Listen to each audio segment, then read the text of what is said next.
안녕하세요. 임원일 목사입니다. 여러분 한 주간 동안 평안하셨습니까? 이제 오늘부터는 모세 오경으로 들어가겠습니다. 그래서 오늘은 굳이 이름을 붙인다면 모세 오경 전반에 대한 서론이라고 할까요? 우리가 이제 창세기나 출애굽기 이렇게 어떤 한 부분을 구체적으로 들어가서 살필 수는 없습니다. 왜냐하면 그렇다면 이 구약 성서 개관이니까 다 그렇게 때로는 이제 그 부분적인 본문도 들어가겠지만 전체적으로 이게 살피는 것이 이번 강의의 목적입니다. 그래서 우리가 모세 오경의 책 출애굽기, 창세기, 출애굽기, 레위기, 민수기 그리고 신명기 이 5권의 책을 읽는데 꼭 주목해야 할 두 가지가 있습니다. 첫째는 뭐냐면 모세 오경은 철저하게 이야기로 쓰여졌다. 이야기로 쓰여졌다는 겁니다. 이게 이제 이야기를 요즘에 나레이티브라고들 얘기하고 그것을 우리나라 말로는 설화, 서사, 이야기 이런 식으로 저마다 이제 다르게 번역을 하는데 쉽게 얘기하면 스토리입니다. 이야기입니다. 근데 그냥 그거는 막 쓰여진 그런 이야기가 아니고 아주 치밀하게 쓰여진 이야기입니다. 이 설화 또 이야기는 우리나라 문화에서도 많이 있죠. 전설과 같은 얘기, 예컨대 박혁거의 이야기, 이런 것들 오랜 기간 동안 민간에서 전설, 민담 또는 어떤 영웅적인 인물담 등의 이야기들이 오랫동안 구전으로 내려오다가 이제 어느 때에 와서 그런 이야기들이 글로 쓰여진 겁니다. 문서화된 것이죠. 모세 오경의 이야기도 정말 다양한 지역에서 다양하게 각색, 첨부되어서 내려오던 이야기가 수차례에 걸쳐서 문서화되면서 오늘 우리가 보고 있는 모세 오경으로 최종 편집된 것입니다. 그래서 모세 오경을 읽을 때는 이 이야기, 나레이티브 방식의 글의 그 수사적인 특징적인들, 수사적이라는 게 이제 뭐냐면 이야기의 구성의 다양한 기술들입니다. 그것을 이해하고 읽으면 성경 읽기가 아주 재미있어집니다. 여러분, 이 성경의 이야기들이 대부분 이 나레이티브, 이야기로서의 그 형식을 취했다는 것은 여러 가지, 왜 그렇게 되었는가 여러 가지 이유가 있지만 아마 가장 중요한 건 그겁니다. 우리가 지금 듣고 있는, 읽고 있는 모세 오경의 이야기는 지금부터 3800년 전부터 그러니까 1800년부터 1300년 때까지 약 3300년, 3800년 전에 아주 옛날의 이야기입니다. 그 이야기들이 오늘날 우리가 알듯이 글로써 읽어진 게 아니죠. 그 당시에는 글이 없었죠. 글이 있었다 하더라도 그거는 극소수의 사람들만이 쓰여지는 것이지 일반인들은 글을 모르고도 살아가던 시대입니다. 그래서 모든 것들은 말로써 전해집니다. 그래서 성경은 처음부터 여러분 읽기 위해서 쓰여진 글이 아니고 들려주기 위해서 쓰여진 글이라는 것. 그래서 그 이야기를 듣는 자들이 쏙 그 이야기에 빠져들어오도록 잘 듣고 또 이 전하고자 하는 이야기꾼이 전하고자 하는 그 이야기 내용의 의미를 잘 사람들이 이해하도록 그 이야기를 들려주는 기술이 그 거의 예술의 경지입니다. 문학적인 예술의 경지에까지 발전했습니다. 그래서 이 모세 오경의 그 이야기의 다양한 기법들 그런 것들을 요즘 많은 연구를 하는데 연구를 하면 할수록 참 대단히 놀라운 기술들, 거의 예술의 경지로서 그 전하고자 하는 이야기의 메시지를 이렇게 나레이티브로서 전했다라는 걸 우리가 알 수 있어서 이야기, 이 나레이티브의 형식으로 글이 쓰여졌다는 거. 그래서 성경의 이야기꾼들이 이야기를 풀어가는 몇 가지 기술에 주목할 필요가 있습니다. 제가 얼마 전에 어떤 미국 그 서부 시대의 영화를 봤는데 제목이 뉴스 리더입니다. 뉴스를 읽어주는 사람입니다. 그 당시에는 저 텍사스주의 이야기인데 작은 도시들마다 이렇게 돌아가면서 그 세계 뉴스, 국내 뉴스 이런 것을 사람들이 다 모아놓은 상태에서 뉴스를 읽어줍니다. 그러고서 이제 앞에 이렇게 입장료 5센트씩 이렇게 내고 듣고 잘 들었으면 조금 더 주고 그런 그게 직업이에요. 이 마을 저 마을 돌아가면서 그 뉴스들을 모아서 읽어주는데 그 뉴스를 다 읽어주진 않습니다. 한 10개 정도의 신문을 들고 거기서 이 동네 사람들한테 특히 들려주고 싶은 얘기, 이 사람들이 꼭 필요로 하는 얘기들만 이게 골라서 얘기해주고 그러면 사람들이 듣는데 이 뉴스를 단순히 읽어주는 것만이 아니고 거기다 또 평론 같은 것도 첨가해서 사람들에게 질문도 하고 그러면 사람들이 막 떠들고 이제 그런 그 영화를 이렇게 보면서 3000년 전에 저 중동에서는 어떻게 이런 이야기들이 성경의 이야기들이 전해졌을까? 자, 그러면서 이 이야기꾼들이 성서의 이야기를 풀어나가는 몇 가지 주목할 아주 특별한 기술들이 있습니다. 이야기를 처음부터 끝까지 다 얘기해 주지 않아요.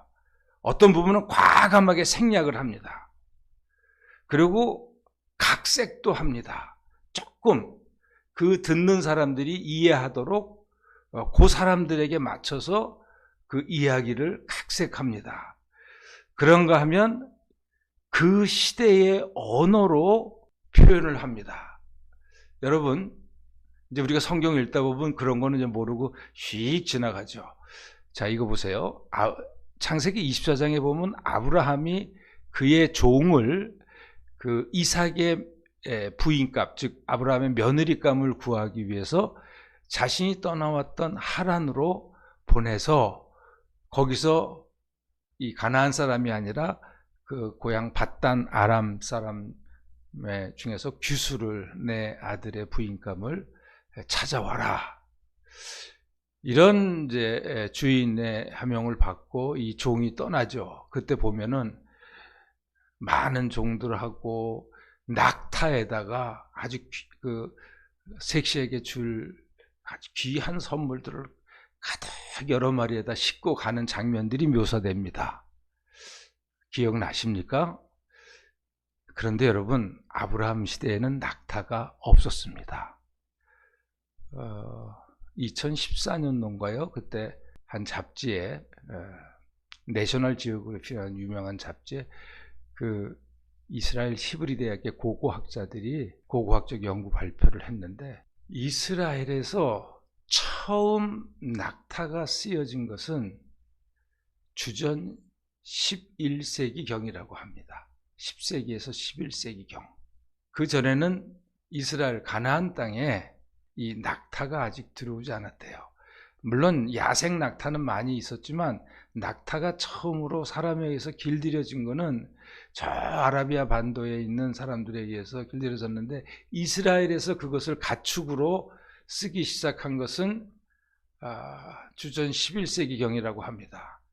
그런데 18세기, 19세기의 사람인 아브라함이 낙타의 선물을 잔뜩 실어서 종을 보냈다. 여러분, 이거는 시대착오적이죠.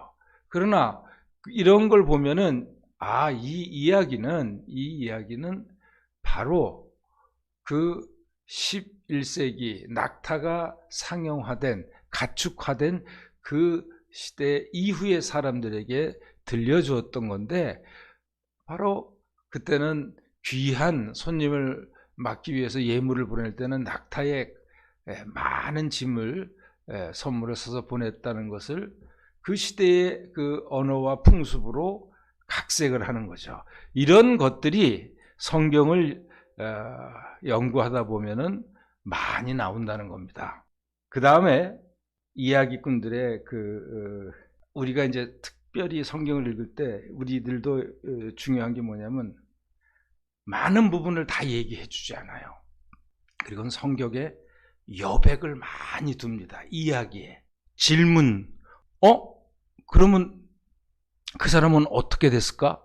뭐 이런 것들이 충분히 누구나 듣는 사람은 의문이 남는데, 그런 거에 대해서 얘기를 안 해주고 여백을 남겨주고 훌쩍 뛰어나가고, 어떤 또 서론을 얘기하는데 갑자기 어느 날 아브라함에게 하나님이 나타나셔서 너는 여길 떠나라, 이런 식의 얘기.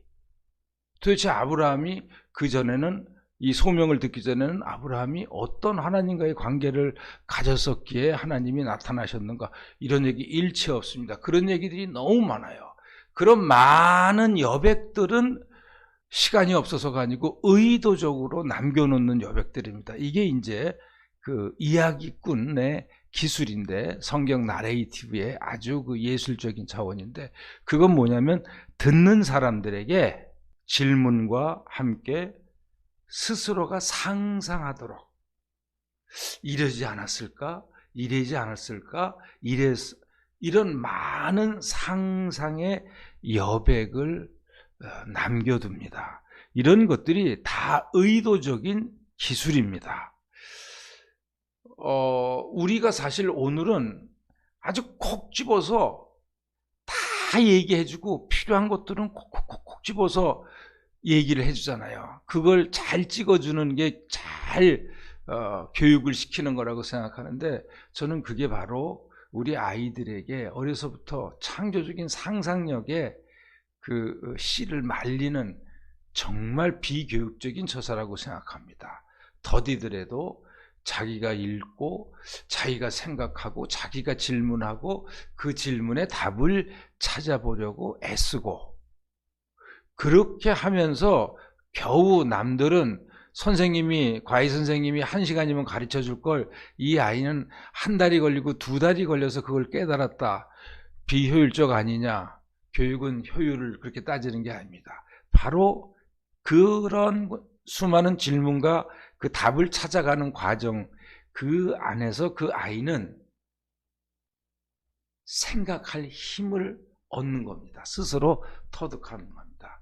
그래서 제가 설교 시간에도 이런 얘기를 많이 하지만 앞으로도 참 많이 할 터인데, 성경은 읽는 사람들로 하여금 많은 것들을 생각하게 하고 생각을 뛰어넘는, 이해를 뛰어넘는 상상까지 하게 합니다. 이 상상력, 이것을 성경이 읽는 자에게 주는 정말 엄청난 힘입니다. 그래서 이야기꾼들은 많은 것들을 여백을 남겨놓고 가는데, 한마디로 이 이야기 형식의 글의 강력한 힘이 뭐냐? 이 이야기를 듣는 자가 그 이야기 속의 주인공, 이야기 속의 인물들과 듣는 순간에는 자기도 모르게 자기와 동일시하는 겁니다. 야곱의 얘기를 들으면서 내가 마치 야곱이 된 것처럼 그 나이에 밧단 아람을 가고, 리브가를 처음 만났을 때의 그 막 흥분된 얼굴, 그걸 머릿속으로 생각하면서 내가 바로 야곱이 되고 요셉이 되고 아브라함이 되고 모세가 되는 거죠. 그러면서 자기와 이야기 속의 인물과 동일시를 하면서 성경 이야기 속에 신앙의 위인들, 조상들의 다양한 이야기가 듣고 듣다 보면 바로 뭐가 됩니까? 내 삶의 이야기, 내 신앙의 이야기로 들려오고 내 안에서 녹게 됩니다. 그러면서 신앙이 무엇인가? 믿는다는 게 무엇인가? 아브라함이 85세가 되고 90세가 돼서 하나님의 약속은 이제 이걸로 끝인가? 그렇게 절망하고 있을 때 하나님이 찾아오셔서 아브라함을 이끌고 밤하늘에 별을 보여주면서 네가 저거를 셀 수 있다면 한번 세어봐라. 네 자손이 이와 같이 많으리라. 여러분, 이 이야기를 이젠 더 이상 길이 안 보이는 인생의 막다른 골목에 이른 어떤 젊은이가 이 아브라함의 이야기를 듣다 보면 현실적인 가능성은 하나도 없어도 하나님에겐 길이 있지 않느냐. 하나님은 없는 것도 있게 하시고 우리로서는 도저히 이루어질 수 없는 것들을 있게 하시는 분 아니냐. 그러면서 신앙을 다시 생각하고 아브라함 이야기 속을 다시 찾아가면서 아브라함의 처음과 끝까지 쭉 이야기를 따라 읽으면서 믿음이 무엇인가를 자기의 신앙으로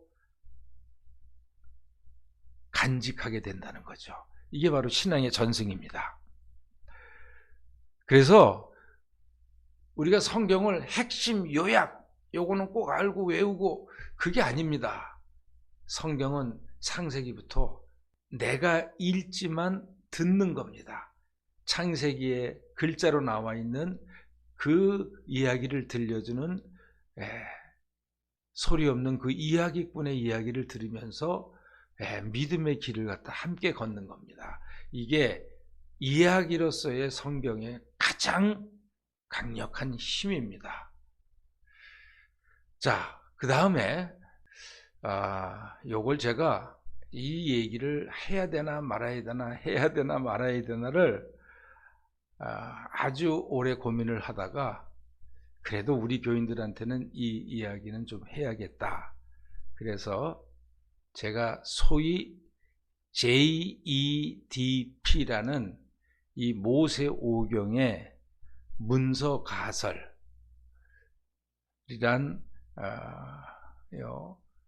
모세오경에 감춰진 신학적 이야기를 조금 언급하고 가려고 합니다.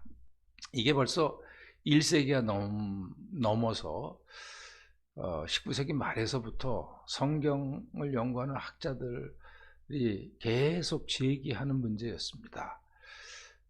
구약 성경, 모세오경 5권의 책에는 뚜렷하게 구별되는 특징적인 4개의 그 본문들이 있다. 성경의 이야기인데 이야기하는 방식이 다르고 이야기하는 문체가 다르고 이 이야기의 그 신앙의 신학이라 그럽니다. 색깔이 틀린 뚜렷이 구별되는 4개의 문서들이 있다. 그것이 모세오경의 기저를 이루고 있다. 이게 이제 소위 말하는 문서 가설이라는데 요즘에는 이 신학, 구약을 공부하는데 이건 아주 기본적인 이해로 들어왔습니다. 그러나 이것이 처음에 발표될 때는 교회가 신학계가 이것 때문에 아주 시끄러웠습니다. 그래서 신앙 좋은 우리 청년들이 자기가 이제 신학교 가서 하나님 말씀 배우고 목사가 돼서 하나님 나라를 위해서 봉사하겠다고 신학교 신대원에 딱 들어오면은 첫 학기에 보통 구약 개관이라는 과목이 있는데 거기에서 책을 열면 처음에 마주하는 게 이 문서 가설 JEDP입니다. 이걸 들으면 그 좋은 신학생들이 막 얼굴이 붉어지고 교수들한테 질문을 하고 그거 신신학이 아니냐, 이단 아니냐 이러면서 자기들이 알았던 여태까지의 그 성경과는 너무 다른 내용이니까 이거는 성경의 권위를 해치는 거 아니어서 다 시험에 한 번쯤은 들다가 이제 그거를 극복하면서 성경에 대한 이해도 깊어지고 신앙도 깊어지는데, 자, 이 모세오경에는 네 개의 아주 뚜렷이 구별되는 그 문서들이 있다. 첫째를 뭐냐면 J문서라고 합니다. 이 왜 J, 영어로 J, 알파벳 J인데 J문서, 이거는 이제 야휘스트 계열이다. 그래서 그 독일어로 제호바라고 하거든요, 야훼를. 근데 그래서 이 독일 학자들이 먼저 이 학설을 주장했기 때문에 독일 스펠인 야훼를 제호바라고 하면서 그 제2 학설이다, 제2 문서다 이렇게 구별한 건데, 뭐 여러분 이걸 다 기억하실 건 하나도 없습니다. 그러나 이 특징적인 모습은 좀 이제 이해하시고 오경을 읽으면 무척 도움이 되십니다. 이 제2 기자라고도 합니다. 야비스트, 그러니까 즉 제2 문서를 쓴 기자. 제2 기자의 특징적인 문체가 뭐냐면 하나님이 인간하고 대화하시고 만나시고 그래요. 그러한 표현들을 과감하게 씁니다. 여러분, 아담과 이브가 선악과를 따먹고 하나님 보기가 두렵고 부끄러워서 숨었잖아요. 그러니까 하나님이 동산을 슬 거니시다가 아담아 하고 네가 어디 있느냐고 아담을 부르시는, 이렇게 하나님을 갖다 등장시키잖아요. 이런 그 이야기의 문체는 제2 기자가 독특합니다. 그리고 하나님의 그 마음을 인간의 감정의 표현으로 과감하게 표현합니다. 하나님이 마음 아파하시고, 창세기 그 6장 5절에서 8절에 보면 이제 하나님이 노아 홍수로 싹 쓸어버리겠다고 하시기 전에 하나님이 인간을 만드신 것을 후회하시고 마음 아파하시고 탄식하셨다, 이런 표현들을 과감하게 씁니다. 하나님에 대해서. 자, 그렇다면 이렇게 글을 읽다 보면은 여러분 얼마나 하나님이 우리와 가깝게 느껴집니까? 그렇죠? 그리고 또 계속 있다 보면은 하나님의 전적인 그 주도권 하에, 하나님이 뭐 인간의 조건, 인간이 제가 뭐 옳으니 그르니 따지기 전에 그냥 하나님이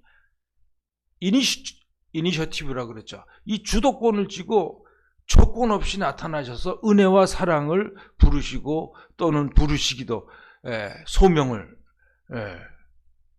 주시기도 하죠.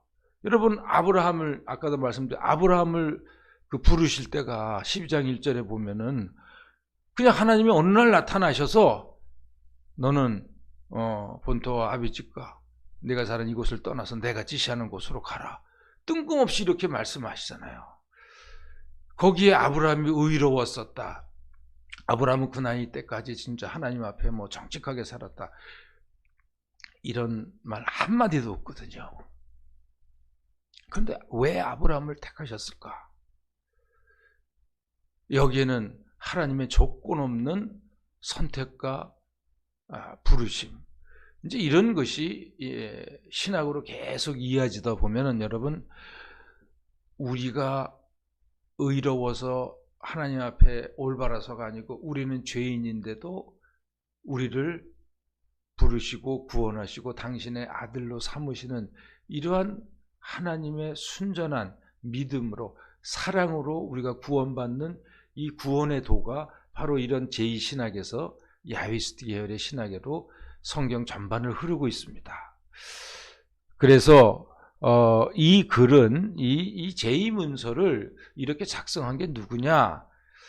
이제 학자들은 이게 바로 다윗 왕조가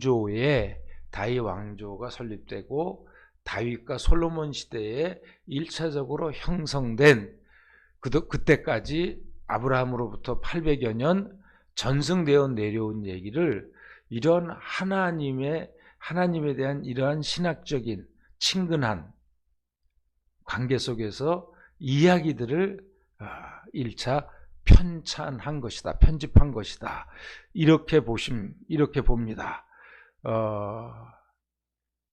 그 다음에 이제 이것이 바로 다윗이 왜 우리의 왕이 되냐? 하나님이 다윗을 택하셨다.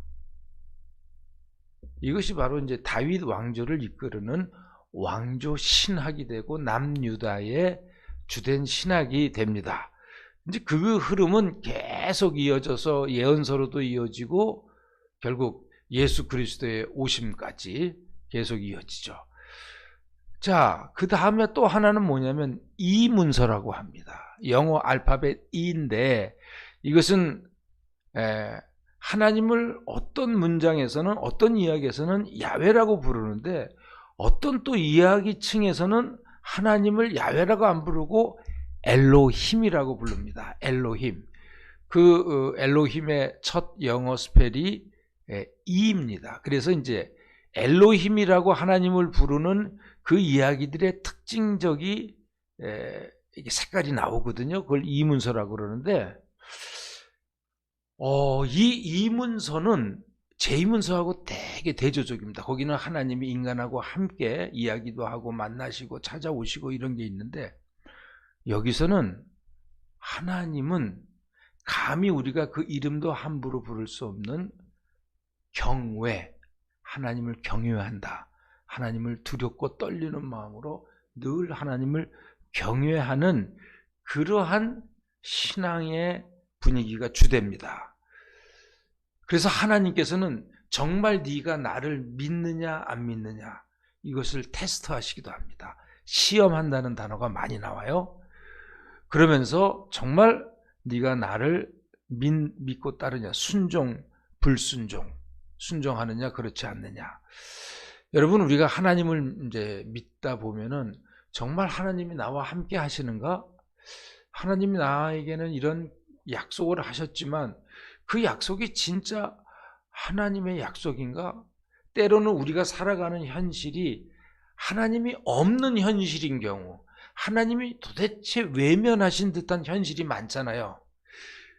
이제 그럴 때 하나님이 늘 나와 함께 하신다는 확신 속에서 하나님께 걸어갈 때는 하나님이 다양한 능력과 은혜로 나타날 때는 하나님이 임재하신다 그러고, 그러나 많은 경우는 하나님의 부재, absence, 하나님이 안 계시다는 거죠. 아무리 사방을 뒤져봐도 하나님이 나를 들으시지도 않는 것 같고 보지도 않으시는 것 같고, 그러한 순간에서도 그러한 때라도 너희가 정말 나를 경외하고 믿느냐, 하나님이 그걸 테스트하신다는 거예요. 시험하신다는 거예요. 그래서 하나님께서 꼭 그 사람에게 그래도 말해 줄 것이 있으면은 하나님이 직접 말하시는 게 아니라 꼭 천사를 통해서 말을 하십니다. 대표적인 게 여러분 창세기 22장에 보면은 하나님께서 아브라함에게 네 사랑하는 외아들 이삭을 나에게 제물로 바쳐라. 그 22장의 이야기가 바로 그겁니다. 하나님이 아브라함을 시험하신다. 테스트하신다.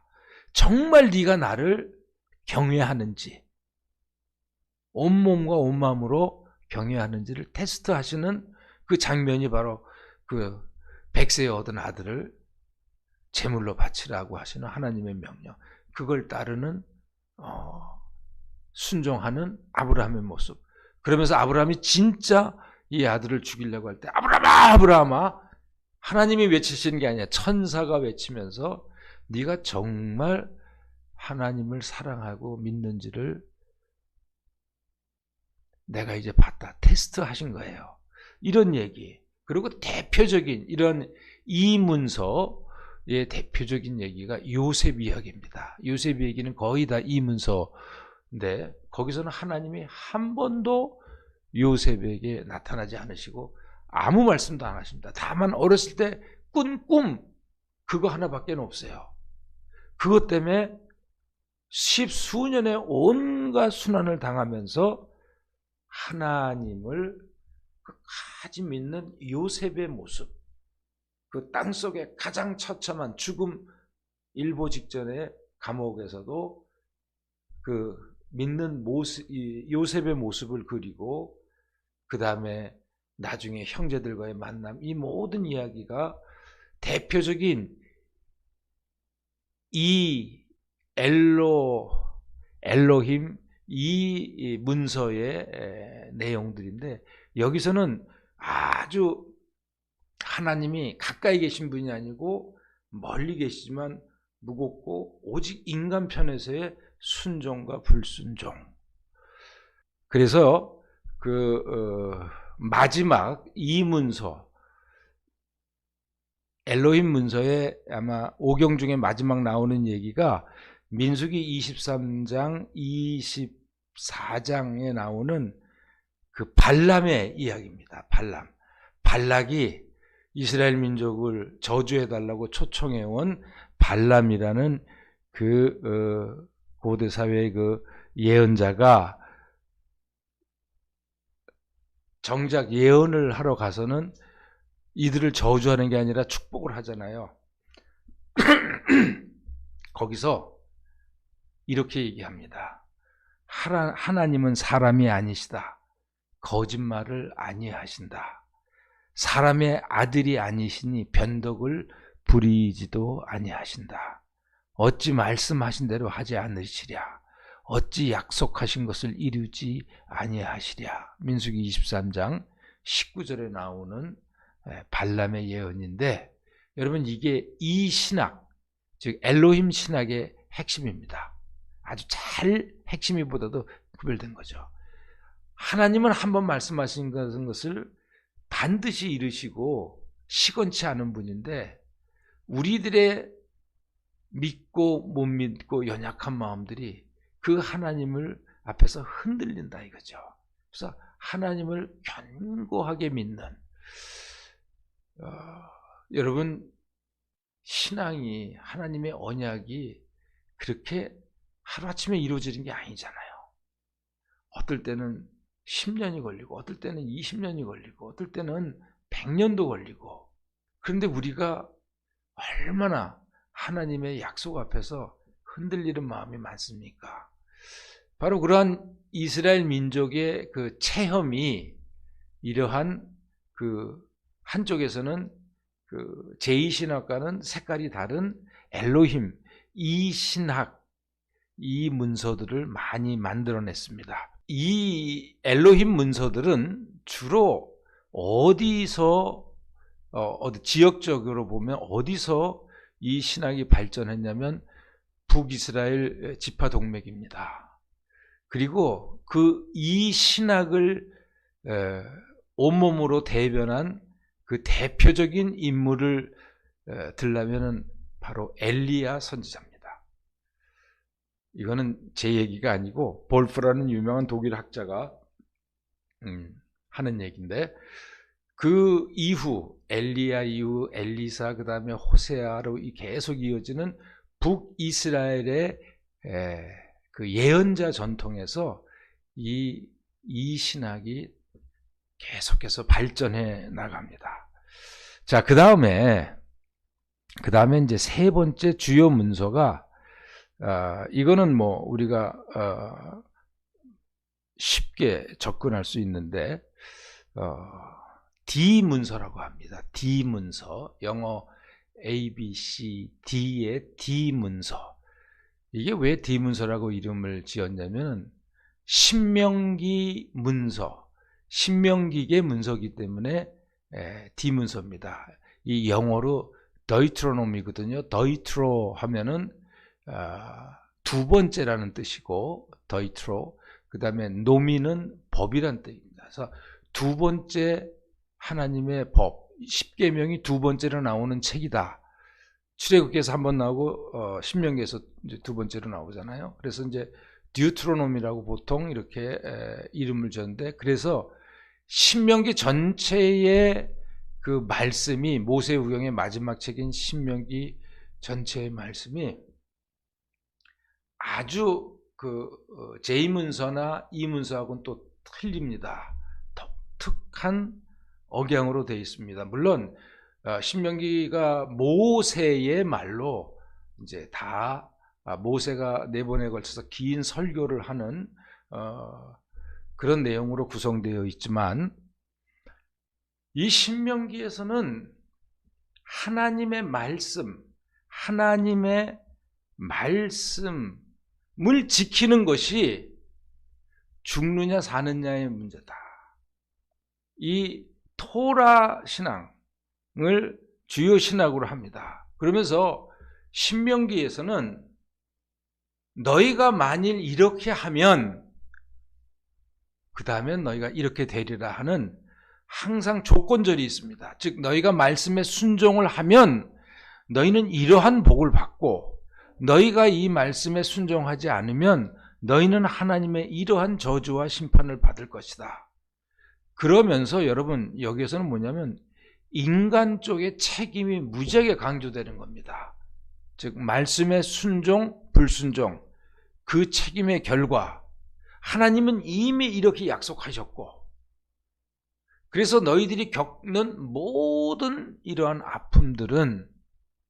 삶의 아픔들은 너희가 하나님의 말씀을 순종하지 않았기 때문이다. 이 신명기의 대부분의 길이 D문서인데, 이 D문서, 즉 신명기의 문서가 언제 쓰여진 거냐? 722년에 북이스라엘이 망한 후에 그 북이스라엘의 제사장들이나 신학자들이나 이런 사람들이 왜 우리가 망했는가, 이제 그것을 돌아보면서 그러면서 하나님의 시내산 계약의 토라에 따라서 이게 우리가 망한 이유다. 그래서 1차적으로 이 신명기 원본이 쓰여졌는데, 그것이 어디서 발견되냐면은, 여러분 이제 열왕기하 22장에 보면은 예루살렘 성전을 수리하다가 그 안에서 이 율법서를 발견합니다. 두루마리를. 그래서 제사장이 읽고 서기관들이 그걸 왕에게 갖다 주죠. 그때 왕이 바로 요시야입니다. 그걸 쭉 다 읽고서 요시야가 옷을 찢고 죄를 뿌리고, 우리가 지금 우리 살아온 길이 하나님의 저주와 심판받을 길만 걸어왔다. 그러면서 요시야에 의해서 종교개혁이 대단하게 전국적으로 이루어집니다. 요시야가 히스기야와 더불어 다윗 왕 이후에 최고의 군주인데, 요시야가 대단한 종교개혁을 했죠. 그래서 바로 이 신명기의 원본이 바로 요시야의 개혁의 원본이었던 그 두루마리고, 이 최종본은 이제 587년의 주전 이스라엘이 망한 후에, 남유다도 망하고 철저히 남북이 다 망한 후에 그 요시야 개혁의 원본을 바탕으로 좀 더 폭넓게 이스라엘의 역사를 저 출애굽에서부터 쭉 돌아보면서 쓴 책이 바로 이 신명기서다. 근데 여러분, 이 신명기의 신학은 그 이후에 요시야 때로부터 엄청나게 많은 사람들에게 영향을 끼치고, 그 대표적인 인물이 예레미야입니다. 그래서 예레미야의 그 신학을 쭉 검토해 보면 바로 신명기에 다 와닿아 있는 것을 보게 됩니다. 자, 그래서 이제 우리가 야베스트 문서, 그 다음에 엘로힘 문서, 그 다음에 신명기 문서, 자, 그 다음에 마지막 문서를 갖다가 우리가 피문서라고 합니다. 피문서, 제사장 문서다 이렇게 하는데, 영어로 프리스트라고 하거든요, 제사장을. 그래서 그 앞자인 피자를 따서 제사장 문서라고 하는데, 이 피문서는 맨 첫 시간에 말씀드렸던 것 같은데, 나라가 망하고 바벨론 포로 생활 중에 지금까지의 1차, 2차, 3차 뭐 다양하게 전승되어 온 모세오경의 주요 내용들을 책상 앞에 두고 이것을 최종으로 편집한 주인공들인 오늘의 모세 오경의 형태로 제사장 그룹의 신학들이, 글들이 모세 오경 구속 곳곳에 박혀 있다. 즉 이들이 지금까지 다양하게 전승해서 내려온 야웨스트 계열이건 엘로힘 계열이건 디문서 계열이건 이런 것들을 큰 덩어리들을 놓고 자신들, 즉 제사장들 자신들의 신학을 여기에다 더하고 이것을 자신들의 실로 꼬매고 꼬매서 모세 오경을 최종적으로 엮었다는 겁니다. 그래서 이 제사장 계열의 글은 모세 오경 전체에서 구석구석에 다 있습니다. 뭐 이렇게 말하면은 이 모세 오경을 엮으신 제사장님 2400년 전에 400~500년 전에 제사장님들에겐 죄송하지만 요즘에 우리들이 20세기, 21세기 살아가면서 구약을 읽다 보면은 창세기까지 그때 출애굽까지는 어느 정도 읽어요. 근데 이제 어디서부터 성경 읽기가 힘들어집니까? 그 장막을 어떻게 지으라는 설계도를 내주실 때 아주 그거 있잖아요. 뭐 실 하나까지 색 하나까지 다 지정하시잖아요. 그러다가 이제 레위를 길을 가면은 레위 길을 넘어가면 진짜 졸립죠. 아니 제사제도를 한번 얘기하고 뭐 속건제도 요것만 틀리고 요거 똑같다. 뭐 이런 식으로 얘기하면 되는데 똑같은 얘기를 몇 번을 합니까? 그렇죠?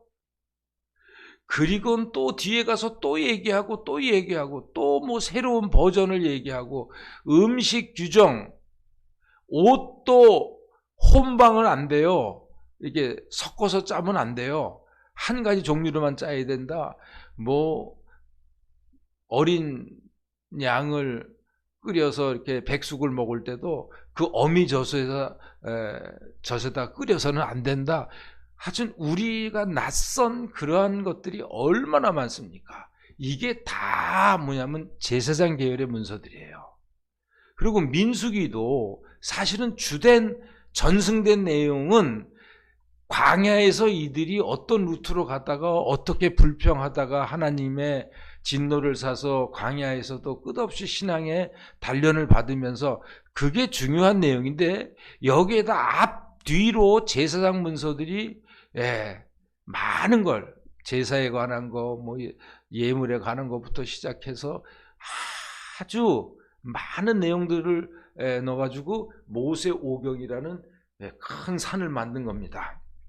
그래서 여러분 제사장 문서의 중심어는 뭐냐면 거룩입니다. 거룩, 홀리.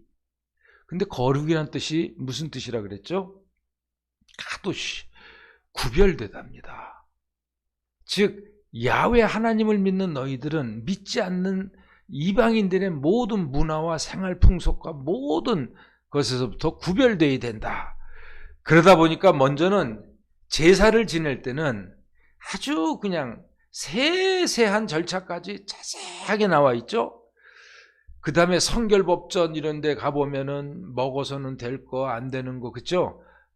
부정한 음식 정결한 음식부터 손 씻는 거에서부터 뭐 몸에 나는 병부터 자세한 생활 규정 그리고 계속해서 제사 제도와 부분적인 것들에 대해서 여기저기서 강조가 됩니다.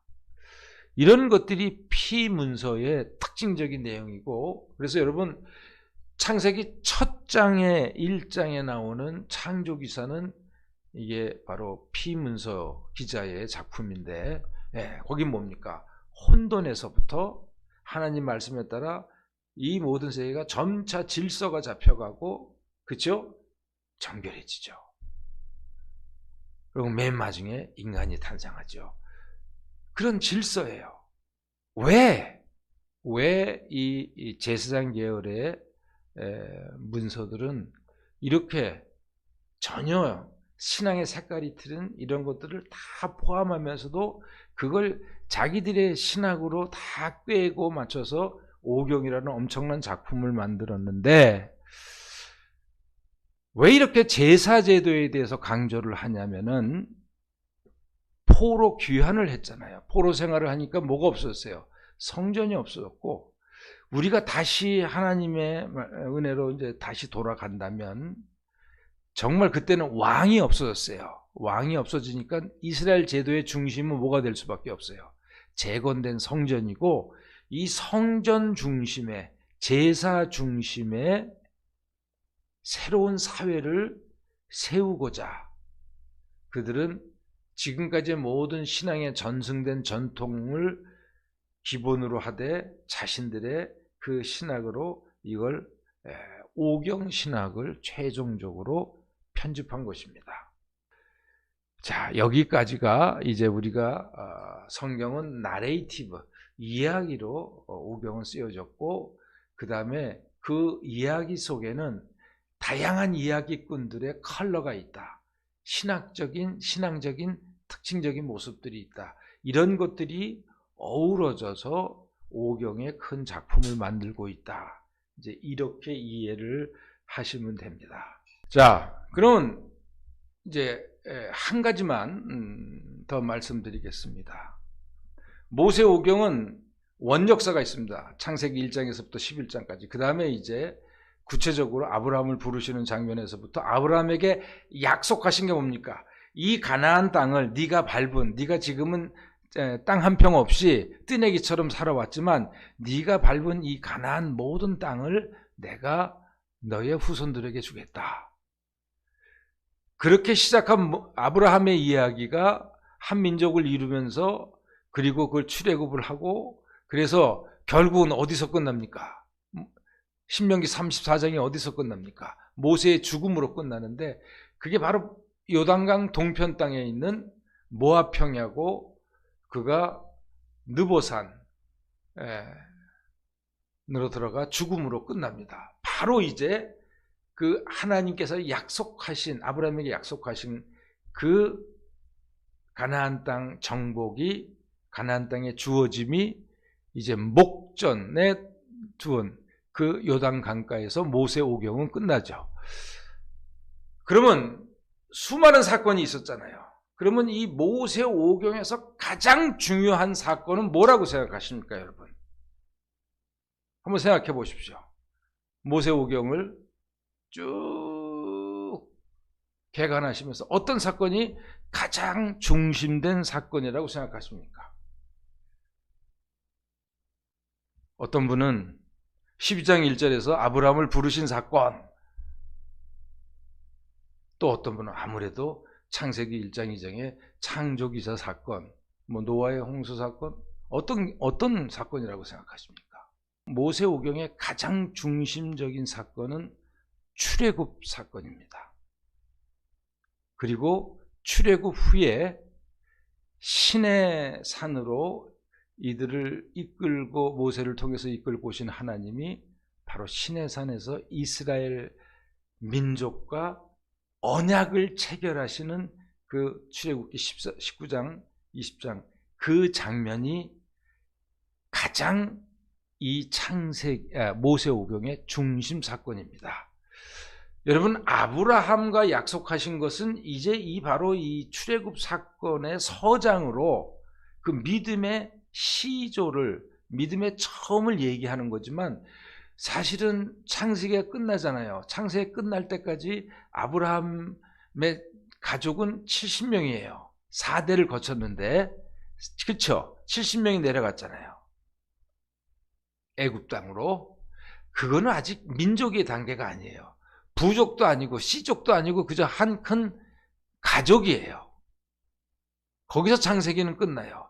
그렇지만 이스라엘이 한 민족으로, 한 국가로, 국가의 백성으로 하나님을 왕으로 모시면서 우리는 영원히 하나님께 충성을 다하는 하나님의 백성으로 살겠다는 언약식을 체결한 거. 근데 그 언약식 체결 전에 어떤 사건이 있어요?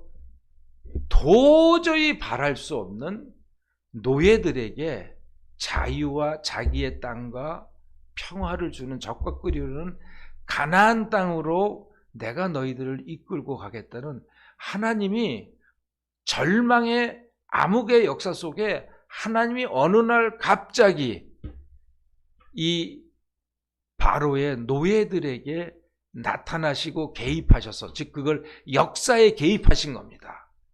그러면서 그들을 그 신의 아들인 이 지구상에서 그 당시 사람들의 그 우주관에서 최고의 나라인, 누구도 필적할 수 없고 대적할 수 없는 그 바로를 무너뜨리시고 이스라엘 백성을 끄집어내시는 그 과정. 요즘 여러분 그 중에서도 제일 하이라이트가 어디라고 생각하세요? 10개의 재앙 사건이 있죠. 그 다음에 떠난 다음에 바로 바알볼 홍해가에서입니다. 정말 여러분, 그래서 출애굽기는 1장부터 계속 읽다 보면은 14장까지 긴장의 연속입니다. 자, 이제는 보내겠지. 이제는 될까? 이래도 안 될까? 안 될까? 안 될까? 이 얘기가 절망으로 가다가 이제 마다하는데 마지막 떼죽음의 그 위기에서 바다를 갈라서 이들을 건너게 하시리라고는 어느 누구도, 지구상의 어느 누구도 상상할 수가 없습니다. 그리고서 15장에서 터져 나오는 모세의 노래가 있고 미리암과 여인들의 노래가 있습니다. 여러분 한번 그 때를 한번 상상해 보시기 바랍니다. 그리고 그 하나님이 자기들의 삶 속에, 자기들의 이스라엘의 역사에 개입하셔서 우리를 이렇게 아무도 생각할 수 없는 방법으로, 아무것도 바랄 수 없는 절망 속에서 구원하신 이 하나님을 온 백성이 이번엔 같이 체험하는 거죠. 그리고 그 체험을 가지고 시내산에서 하나님과 언약을 맺는 이 장면이 이스라엘 역사에서 모세오경에서 핵심적인 장면입니다. 그래서 페켄하임이라는 유명한 유대인 신학자가 있는데, 그 사람은 이 장면을 뭐라고 부르냐면은 이스라엘 민족의 뿌리 체험이다. 뿌리 체험. 이스라엘 민족의 아주 근본 뿌리가 되는, 그 뿌리는 역사가 100년, 1000년, 2000년이 지나도 깊으면 깊어졌지 결코 뽑아내지 못한 뿌리 체험을 처음 한 것이 바로 출애굽 사건과 시내산에서의 계약이라는 거죠. 이것은 정말 자연과 이 인간의 역사, 인간의 이해, 인간의 법칙, 모든 것을 초월한 하나님이 직접 개입하셔서 이끌어내신 구원 활동을, 구원의 역사를 이 체험한 이스라엘 백성들이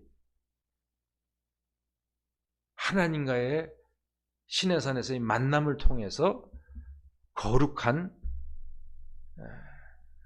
백성이 되는 그 언약식을 하는, 이게 이스라엘 역사 이해의 고백의 뿌리입니다.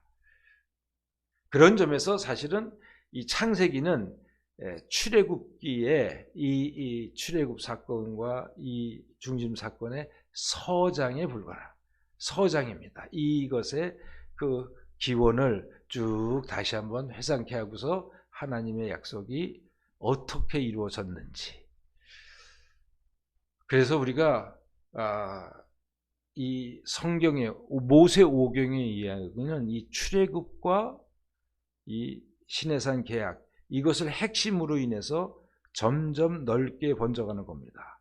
그 외연에 창세기가 있고, 이제 12장에서부터 50장까지 족장사 이야기가 있고, 그 외연에 1장에서 11장까지의 전 인류를 상대로 하는 이야기가 있습니다. 근데 하나님이 바로 이 구원 얘기에서부터 시작해서 이거를 점점 전 인류의 구원에까지 이뤄가는데, 그것이 또 한 번 또 폭발적으로 일어나는 게 뭡니까? 이 출애굽 사건 이후에 약 1300년 후에 이 땅에 오시는 예수 그리스도의 이야기입니다. 예수 그리스도의 이야기. 여기서 하나님의 모든 민족을 구원하시는, 그것이 이스라엘 민족을 구원하시는 사건에서부터 1300년의 시간을 통해서 예수님의 오심으로 전 인류를 구원하시는 하나님의 구원 얘기로 구약 이야기는 확대되면서 예수님의 이야기에서 정점을 맞이하게 되는 겁니다. 오늘은 여기까지 하고 마치도록 하겠습니다. 여러분, 모세오경을 개관하는 데 도움이 되셨는지 모르겠습니다. 혹시라도 어떤 질문이도 좋습니다. 질문이 있으면 저에게 직접 카톡이나 연락을 주시면 제가 할 수 있는 한 성실하게 답변을 드리도록 하겠습니다. 그럼 오늘 여기서 마치도록 하겠습니다. 여러분, 시청해 주셔서 감사합니다.